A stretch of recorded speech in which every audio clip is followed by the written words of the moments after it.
Good day, grade 11 chemistry students. Today what we're doing is we're learning about solubility. Specifically, we're learning about how to determine if a precipitate will form using a solubility table.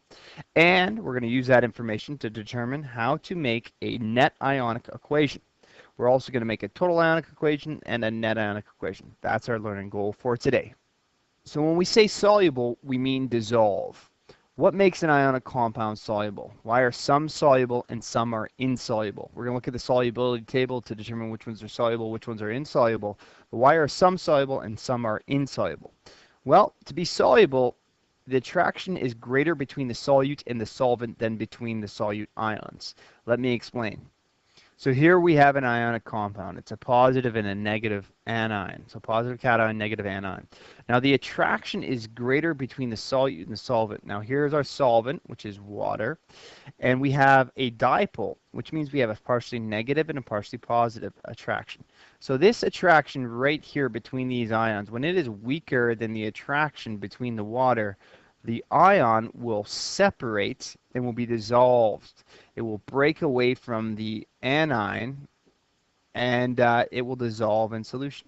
Now, it will be insoluble when this attraction between the positive and negative charges is stronger than the attraction between the solvent and the solute. So therefore, will be insoluble. So soluble and insoluble are relative terms. First of all, soluble means more than 1 gram in 100 milliliters. If we say that something is soluble, we can dissolve more than 1 gram in 100 milliliters. If we say something is insoluble, we're saying that it's less than 0.1 grams in 100 milliliters. Now you'll notice that there's a little zone in between there, 0.1 grams and 1 grams. We call that slightly soluble when it's between those zones, between 1 and 0.1 grams. You may want to write that down. And we consider that to be in the zone of insoluble as well in this class. Now, what are the factors that affect the solubility of an ionic substance? Well, first of all, the effect of the ion charge is one thing that we do. So if we have an ion with a very small charge, so for example, NaCl, that's more likely to be soluble compared to an ion with a large charge. And you can see that here. We have a 2 plus, 2 negative. This is a much larger charge on each individual ion. So therefore, the attraction between the ions is much stronger. Therefore, it's harder to pull apart, and it's more likely to be insoluble compared to something with smaller charges.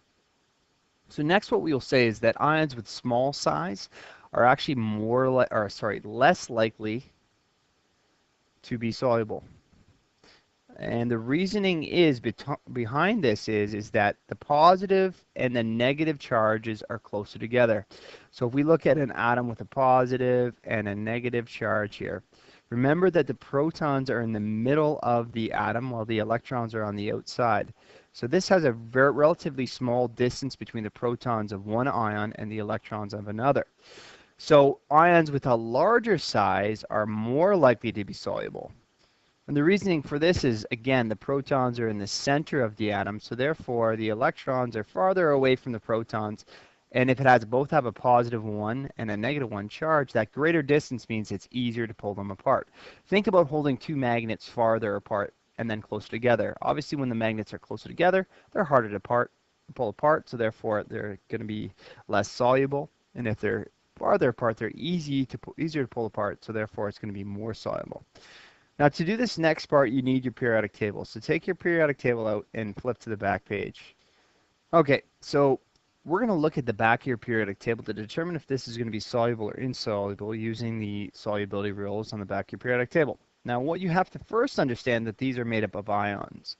So it has a 2 plus charge and again a 2 negative charge. So I'm going to look either for calcium or carbonate on my solubility rules.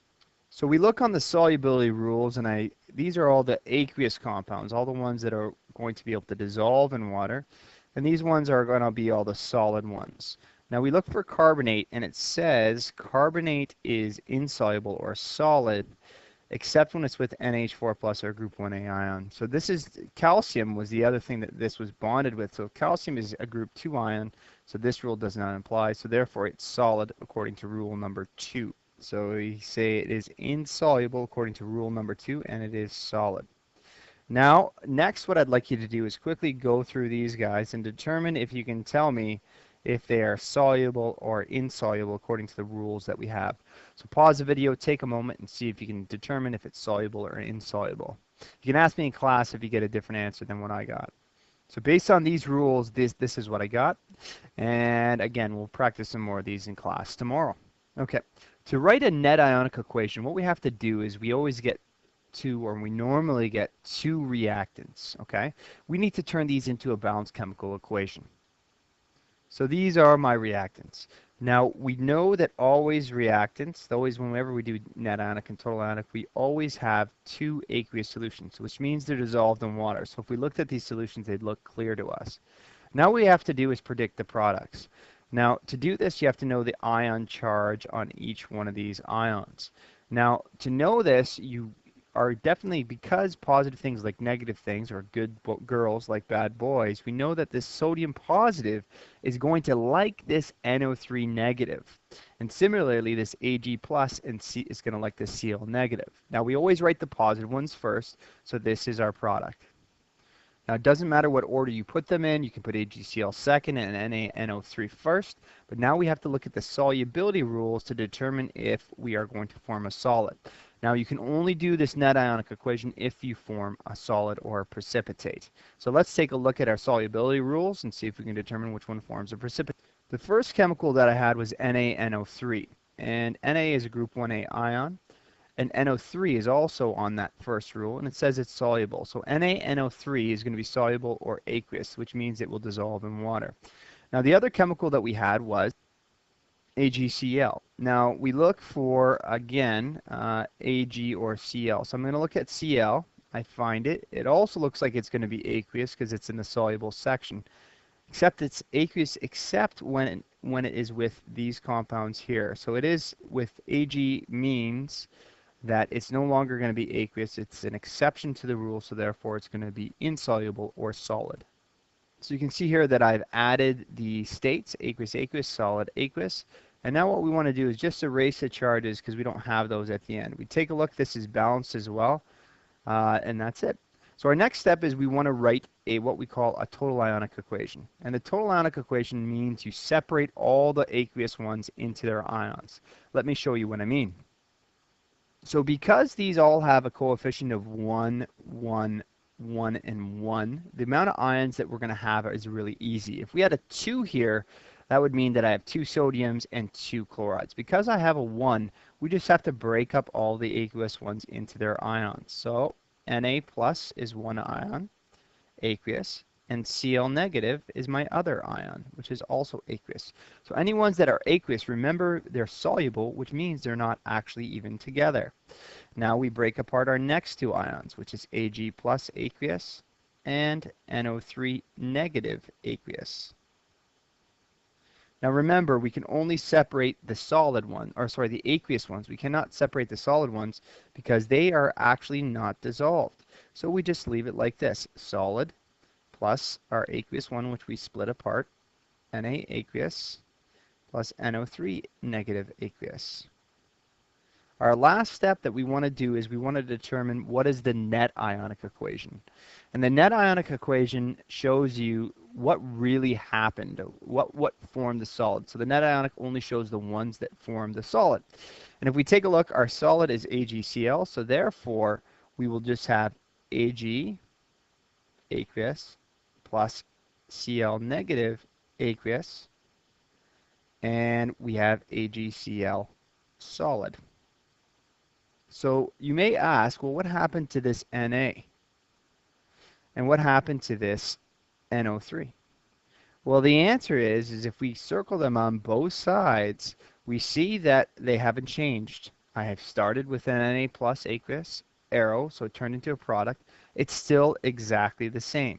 So that means we can eliminate it when we go to our net ionic because it's not doing anything. It's not participating in any sort of reaction. We call these the spectator ions. They're spectators because they are just watching and they are afraid to get in the chemical reaction. They're spectators or spectator ions, and they are not reacting. And you can see Na and NO3. So another way, you write the net ionic, just show the ions that make the solid and do not write down the spectator ions. So the last thing we're going to say is double displacement reactions need to form something other than aqueous solutions. That's why they have to form a solid. So if we look at these two compounds, positive, negative, my products are here. And when we look at the solubility table, we determine that, whoa, wait a minute, they're both aqueous. So this means that there's no reaction formed. Now, we don't always have to form a precipitate. We can also form things like water or gases or liquids. So for example, if you form water, if you form any of these chemicals that are non-precipitates, then you will have a reaction. We'll do a few of these examples in class. So if you form these guys, even though they're not precipitates, they actually will form. That means the reaction has occurred. That's the end of today's lesson. This will be the problem of the day, so you can attempt it if you want. You don't have to, okay, for this lesson. But tomorrow, write down this equation, and if you'd like to try your hand at writing a total and a net ionic equation. But that's it. So ladies and gentlemen, look forward to seeing you tomorrow.